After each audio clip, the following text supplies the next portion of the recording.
Hello everyone, my name is Dylan and welcome to a brand new video. So today I'm going to be giving you a full guide as to what Christmas is actually like in the UK. So as you can see, I'm sharing my screen and I have made sure to include lots of funny-ish cartoons and the channel mascot, Henry the dog, who is wearing his very own Santa's hat.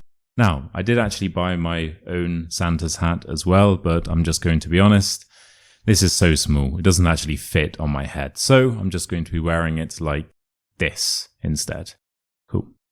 So here we will cover all things Xmas, and Xmas just means Christmas. From traditions and presents to Secret Santa, Christmas pints, and of course a full breakdown of what actually happens when the big day finally arrives. And you can also download this full guide using the link in the top comment. And of course, that's absolutely free as well. Right then, let's look at the timeline from start to finish.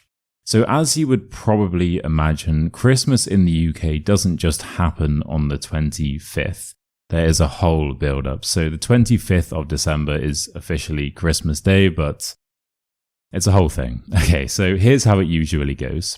On November the 1st, so right after Halloween, this is when commercial Christmas starts. So I'd say this is when shops start putting up decorations and Christmas adverts start to appear on TV and social media.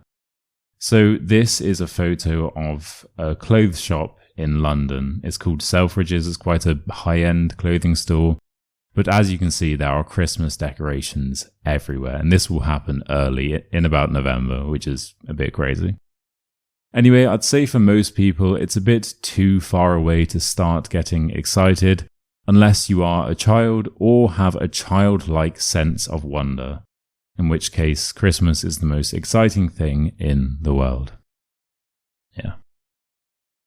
Anyway, from November the 25th to December the 5th, I'd say this is around the time that most people in the UK actually start acknowledging Christmas.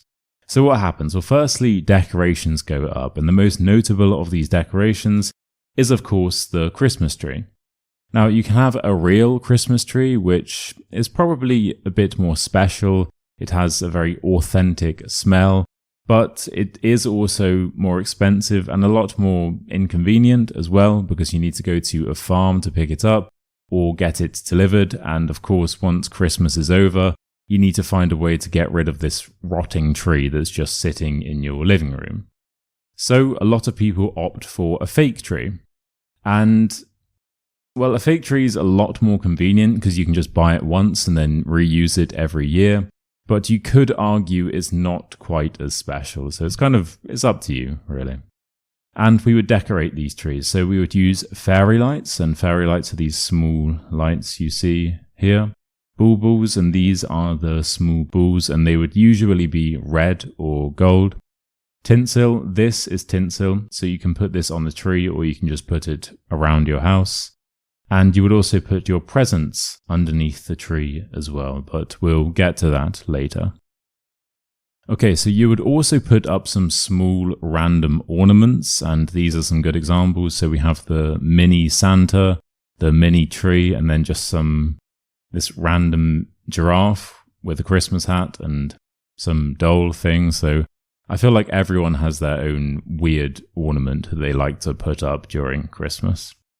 And we also have advent calendars. Now, I love advent calendars. These are honestly one of my favorite parts about Christmas.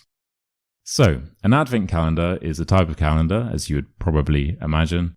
And how to describe an advent calendar? So, it has either 24 or 25 doors, and behind each door is a treat. Usually a small piece of chocolate, but you can also get a fancy one. We'll talk about that later. So each door represents a different date. So the first door is the 1st of December, the second door the 2nd, the 23rd door the 23rd of December. And depending on what day it is, you would open the door for that day. Now, they're not in order, so this is the 17th, this is the 24th, this is the 1st, so you need to find it, which makes it a bit more a bit more fun, I guess. So as mentioned, you would normally have chocolate, but you can also get fancy ones, and most people don't get these, of course, but this is just an example I wanted to show you, just to give you an idea of how extreme these can get. So this is a Chanel one. Now, this is ridiculous. This costs £800. Sorry, $800, which is about £650. Oh God, anyway. So this goes up to 30 days, I think that says, and you get a small bottle of perfume or some cosmetics or some jewelry. As mentioned, unless you're like Kylie Jenner, most people aren't buying this, but it just gives you an idea of the range of advent calendars you can get. The closest thing I had to this was I had a Lego one, and each day gave you a different piece, and then on the 25th you had enough pieces to build a Santa or something like that, and that was better than any Chanel advent calendar could ever be. Anyway, you would also decorate the outside of your house, so you could put on outside lights or maybe even an inflatable Santa on the lawn. Now this is quite extreme, but it's not uncommon to see this type of thing in the UK during Christmas. Okay, it's also around this time that Christmas food and drink starts to appear, and most notably, we have Christmas dinner, and you would typically have this on Christmas Day, so the 25th, or at a Christmas party. So we're going to talk about these things later, so I'll discuss the Christmas dinner then, but as a brief overview, it's basically meat, usually turkey, and a load of nice vegetables and gravy. And the problem with British food is that it's not very photogenic. British food in general doesn't look that nice on camera, but it's actually delicious, so don't worry. Right then, we also have mince pies. These are mince pies, and these are just mini pies with a crusty outer, usually with some sugar sprinkled on top. And the inside is like a fruity type of thing. It's really nice. And also lots of chocolate. So besides the advent calendars, we also... During Christmas, there's just a lot of chocolate floating around everywhere. It's like everyone suddenly has a box of these or some sort of chocolate they can give you. And to be honest, it's the same with alcohol. Now, we do have seasonal alcohol, such as mulled wine. And this isn't just a British thing. I'm sure they have this all over Europe. But this is mulled wine, and it's hot, and it's very fruity, and this is a stick of cinnamon.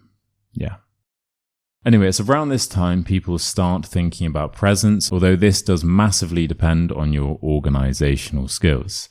So presents are a huge part of the culture, and we would normally buy these for our family and for our partners, and sometimes you would get something small for your friends or for your colleagues, and for your colleagues it would typically be for Secret Santa, but we'll get to that later.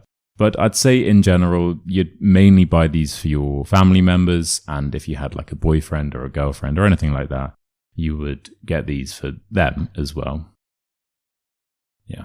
And this is what I mean by it depends how organized you are. So mothers typically would have all of their Christmas shopping done by the 4th of December or just early December, whereas sons, such as myself, would be rushing around on the 24th of December in the shopping centre right before it's about to close, looking for soap for mum. Although I have actually been quite organised this year, so I can't relate to this. Right, we would wrap these presents up in wrapping paper and then give them to the other person to open on Christmas Day. So you would typically open all of your presents on the 25th. And until then, they would keep it under their Christmas tree, as we discussed. We also have stockings from Father Christmas, and stockings are the big sock things. We'll talk about that later. Alright, it's also around this time that Christmas songs and films come out in full force. So we have a huge variety of different Christmas films and music, and to be honest, it's pretty much inescapable. So if you turn on the TV, it will be some sort of Christmas film. If you turn on the radio or enter a shop, you will hear a Christmas song. Now, I've said this is an old school problem because I think very few people actually listen to the radio these days or watch TV these days. Normally you'd use Netflix or Spotify. but they're still inescapable. If you walk into a shop in the UK, you're going to hear some Christmas songs. And that's a good thing, because honestly, we have a lot of brilliant Christmas songs, so yeah. Right, films. Now, I'm going to be honest with you. I'm not really a big film person or movie person, so I'm probably not the best person to speak about this. But we do have some classics. So we have Love Actually, which is a rom-com. This came out, I think, 20 years ago, but honestly, this is a classic British film. And because it's British and it came out so long ago, you may not know some of these actors, but this is actually a star-studded cast, believe me. And we also have Chicken Run, which this isn't a Christmas film. It's not about Christmas at all. But for some reason, I associate this with Christmas. It's one of those films that you just watch during Christmas, even though it has nothing to do with Christmas itself. Yeah. As mentioned, not really the best person to speak about this, but these are some incredible songs. I can vouch for all of these. Now, I would sing these for you and give you a preview, but to be honest, my singing voice is so perfect that if I were to sing one of these songs, the video would get copyrighted like that, because YouTube's copyright claiming system would assume that I was just playing the song during the video. That's how perfectly I would hit every individual note. So instead, you're just going to have to look these up on Spotify. Yeah, sorry about that. Okay, so December the 5th to the 20th. Now we're getting a bit closer to the big day, and you can expect people to start sending Christmas cards here. So these are Christmas cards, and they're actual physical cards, which is it feels a bit old, but people still send these, which is nice. It's a good tradition. So people send these cards by post, or they give it to you in person to friends, family members, and neighbors. So schools and workplaces also exchange these. I'd say with schools, it would typically be in primary school, because I just remember in primary school, everyone would get one of these. They'd probably get several of these, but in secondary school, I don't think I received any. Maybe that's just me. Maybe I peaked in primary school at the age of like 10, but I think typically you would get these when you're a bit younger. School-wise, of course. And you would typically put these on your fireplace or mantelpiece. That's if you have one of these. Most people don't these days, but that's where you'd put it. And if you don't, you just put it on your table instead. So you can get some funny cards like these, or you can get some boring cards. Now, this is definitely an old person's house. You can just tell from the decorations and the nature of the cards. But it gives you a good example of where we would typically put these if we have fireplaces or mantelpieces. Yeah, so this is a fireplace. Right, Secret Santa. This is a very common game, usually played in workplaces and friendship groups, but I'd say mainly workplaces just because friendship groups, especially male friendship groups, probably don't have the organizational skills to actually pull this one off, so probably just in workplaces. Certainly in the office, you can expect to play this. So here's how it works. So everyone, between 5 to 15 people roughly, would pick a name of someone else in the group. So you would write down everyone's name and you would tear it up and put it into something like this, and then they would shut their eyes and pick one. And you have to keep the name secret. So that's why it's called Secret Santa. You can't tell anyone else who you got. And you have to buy a present for that person. And you give it to them. Basically, you'd probably give it to them on the final day of work or at the office Christmas party, for example. So with Secret Santa gifts, you wouldn't give the gift to this person for them to open up on Christmas Day, because part of the fun is that you all open it up together, and they open it and then they probably need to guess who gave them this gift, and it's fun. So this isn't like a big gift. It's usually like a silly, funny present with a small agreed upon budget. So you'd say, okay, the max you can spend, or the minimum you have to spend is like £10 or £20. So it's usually quite small. Although I remember a couple of years ago, I was working in a phone shop and we did Secret Santa, and the manager said that the budget was £50, which is so high. That was a day's work. That's what they paid me to work all day. in this phone shop, but I did it. I did it because I assumed that everyone else would. So I pulled the name of some girl who had started about a week ago. So I didn't really know her. She wasn't my friend. I didn't dislike her. I just didn't know her at all. And now I had to spend £50 on her. I had to spend a whole day's wages. So I walked into Lush, which is, because I didn't know anything about her, so I didn't know what to get her. So I walked into Lush, which is like a fancy cosmetic store in the UK, and bought £50 worth of creams and stuff like that. And I gave them to her. She was very happy. And in return, I received about £20 worth of present. Yeah, and I'm definitely the only one there. There was about 7 of us. I was definitely the only one there to actually meet this £50 ridiculous budget. So, yeah, that was actually the only time I've done Secret Santa. First and last time. And this is what happens when dogs do Secret Santa. Funny.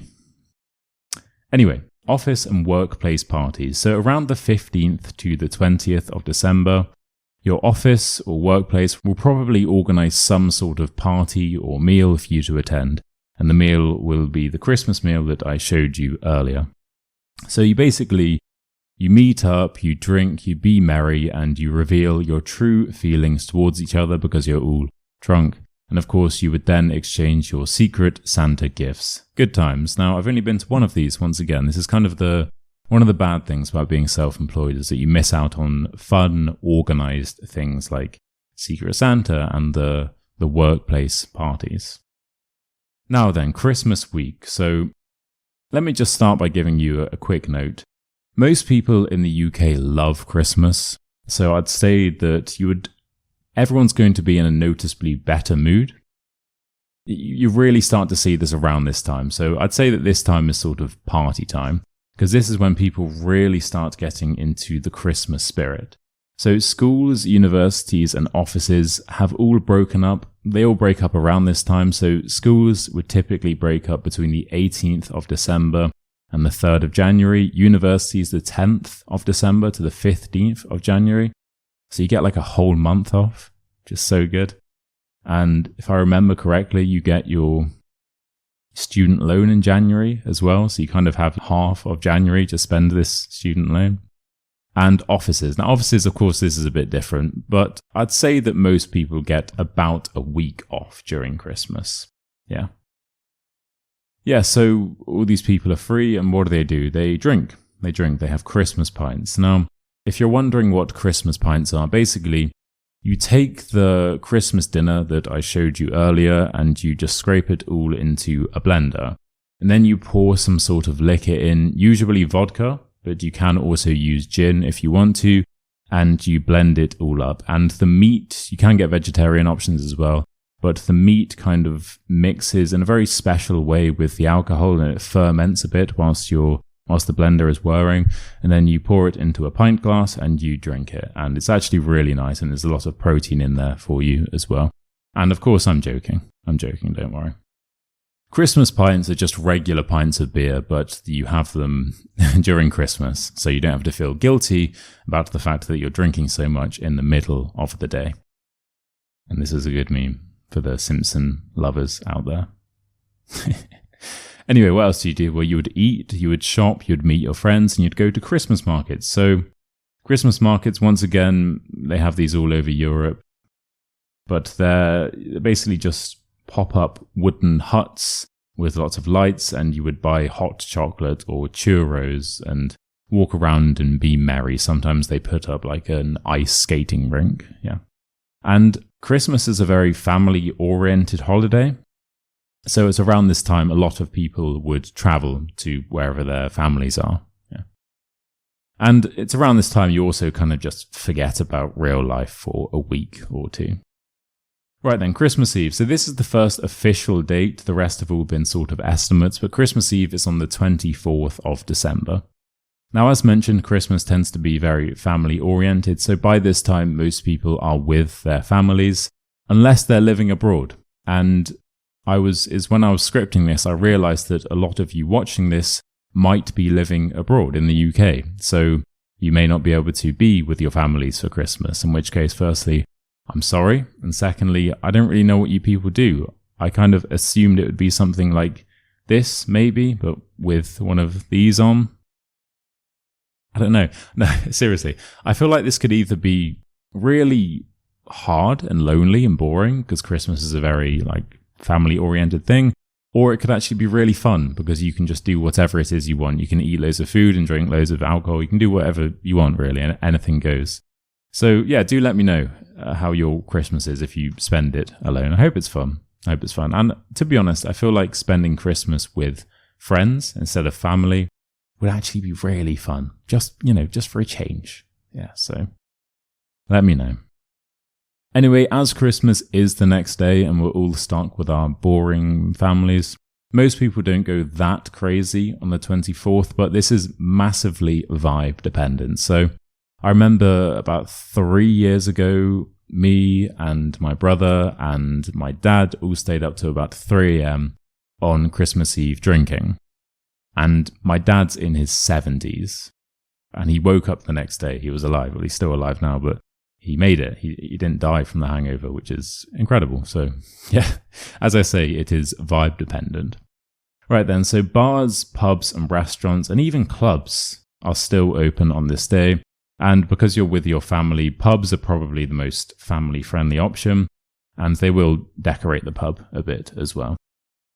So whilst there is no set agenda, in general, for Christmas Eve, you can expect drinking and eating, but not fully indulging till tomorrow. You would still indulge a bit, but compared to Christmas Day, it's nothing.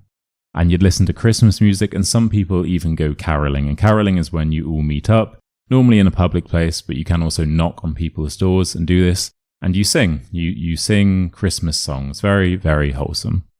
Yeah, so as mentioned, it's a pretty wholesome day, and in general, just a pretty wholesome time of the year. Right then, Christmas Day, the 25th of December.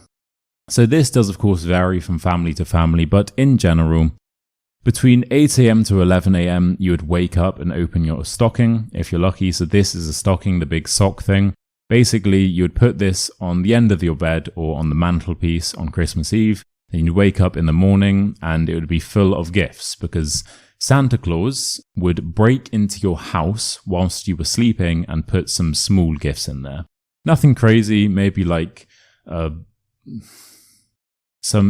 always an orange and chocolate coins, and maybe you'd get a pair of socks or something like that. Nothing crazy, small gifts. And this would normally happen when you're a child, because when you get to a certain age, for some reason, Santa Claus just disappears. Yeah. Anyway, you would say Merry Christmas to everyone. That's the first thing you would say to them when you see them.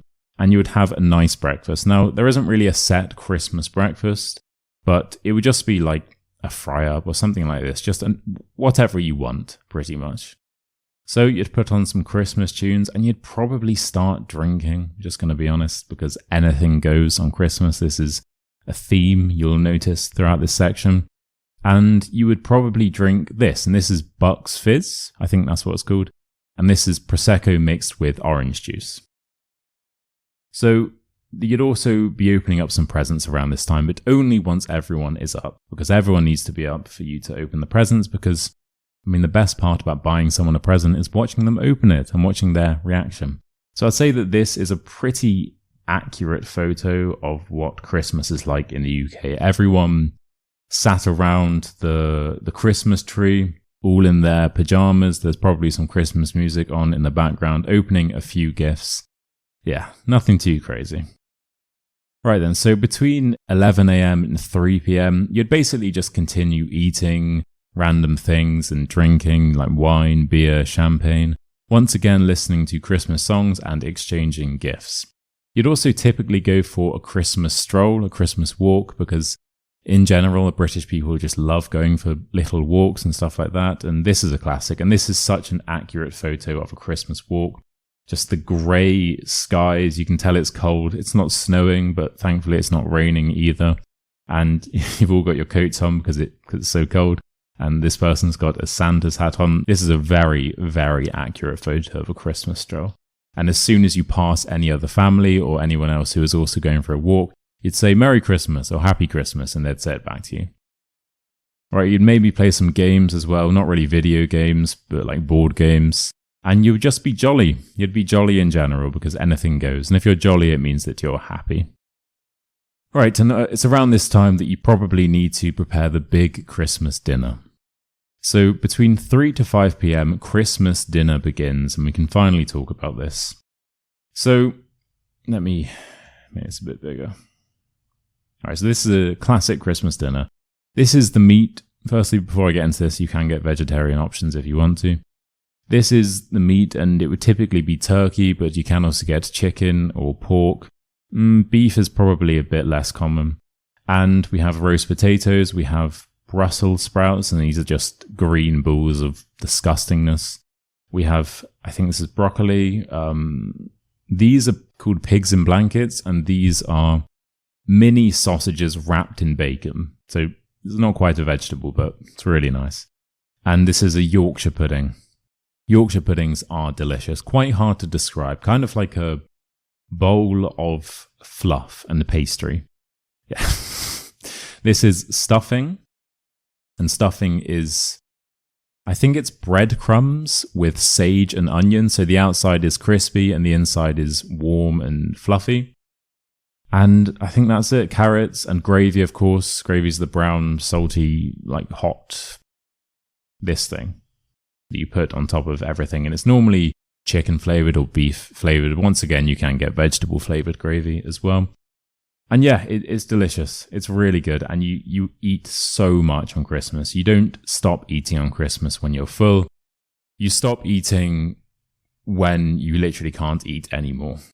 Yeah, it's about indulgence.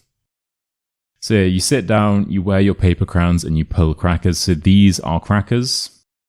And everyone has one of these. Everyone is given one of these at the table, and you need 2 people to operate it. So this is person 1, this is person 2. You would do that and you would pull it.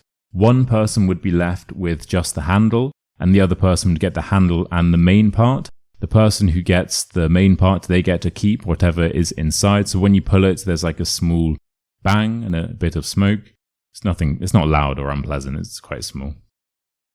And inside there would be a paper crown. There would be a joke. So you put on your crown and then you would read the joke to everyone at the table. It's a Christmas related joke. Normally quite bad. And there would be like a very small gift in here. Nothing crazy, like a nail clipper or like a small instrument, like a mini flute or something that you would probably just chuck away the next day anyway. Yeah, so that's just one of the traditions we have during Christmas dinner. Right, normally some Christmas songs in the background, and then after this, as mentioned, you kind of just sit there and you're way too full to move. And there's just this huge pile of dirty dishes in front of you, and you're kind of just wondering what to do next. Yeah, it's all part of the fun. Although with that said, some people do go out for meals on Christmas, so some restaurants are open on Christmas Day, and they don't have that problem. Yeah, so that's another option. Right, between 5 to 9 p.m, at this stage you are so full, and you've had a fun day, but it's been quite exhausting as well. So maybe, just maybe, you're starting to get a little bit sick of your lovely family. But here, you would typically, maybe you'd sneak off into your room for some peace and quiet, if possible. You'd watch some sort of Christmas film. I'd recommend Chicken Run personally, but this is also another classic. I think another reason why I associate these films with Christmas is because they're on TV on Christmas Day. So that's probably why so many of us end up watching them. And they're also just brilliant films as well. I think they're both British. I think. Yeah, they are. I'm confident saying that. They are. And they're both so good. So you need to watch these. This is Wallace and Gromit. I'd also highly recommend watching that. Now, I think they have made part 2s to both of these, but just watch the originals. Yeah. Right, you'd play with or use some of your gifts. This would probably apply to the children because most adults don't really receive a gift that you can play. They'd probably get like a jumper or a scarf or something like that. And you'd maybe just text your friends or like scroll social media or something like that. It's kind of downtime, I would say. Right, 9 a.m. till 2 p.m. So here you can either go to sleep early because you're knackered and there just isn't really much more to do.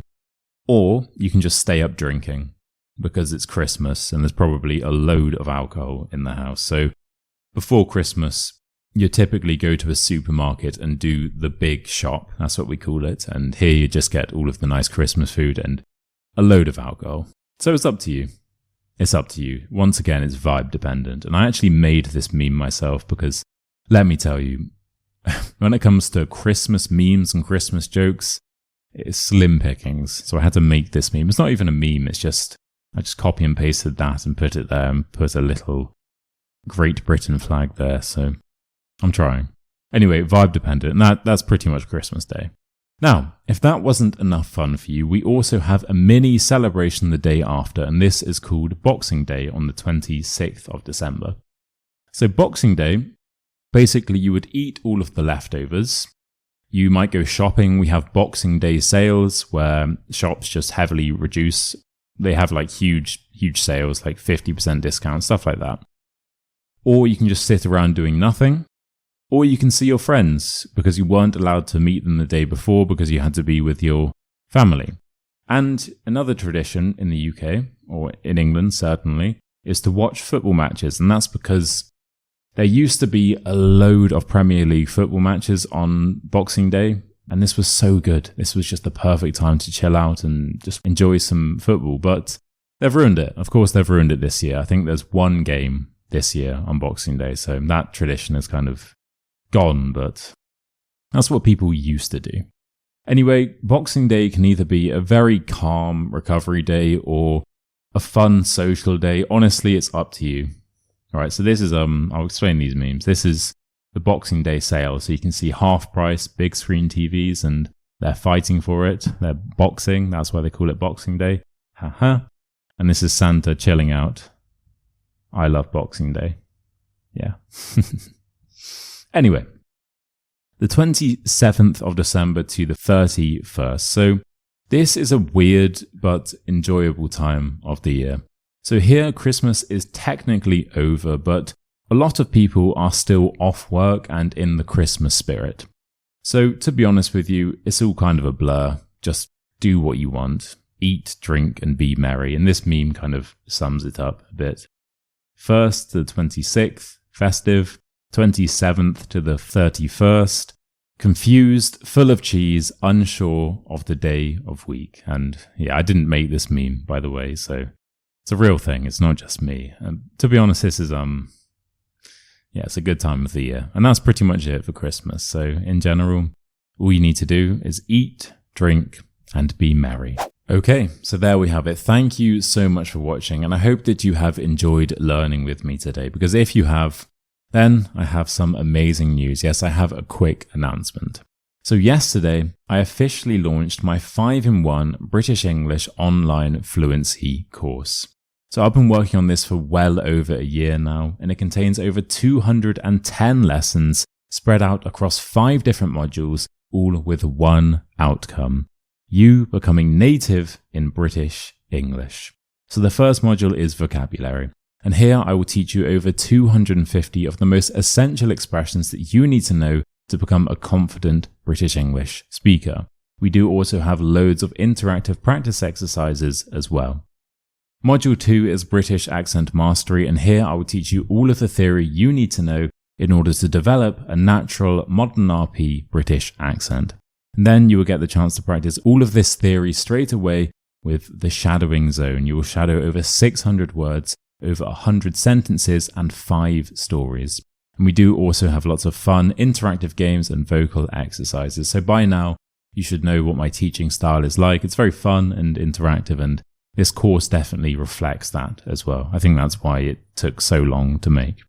And also there are 210 lessons, come on.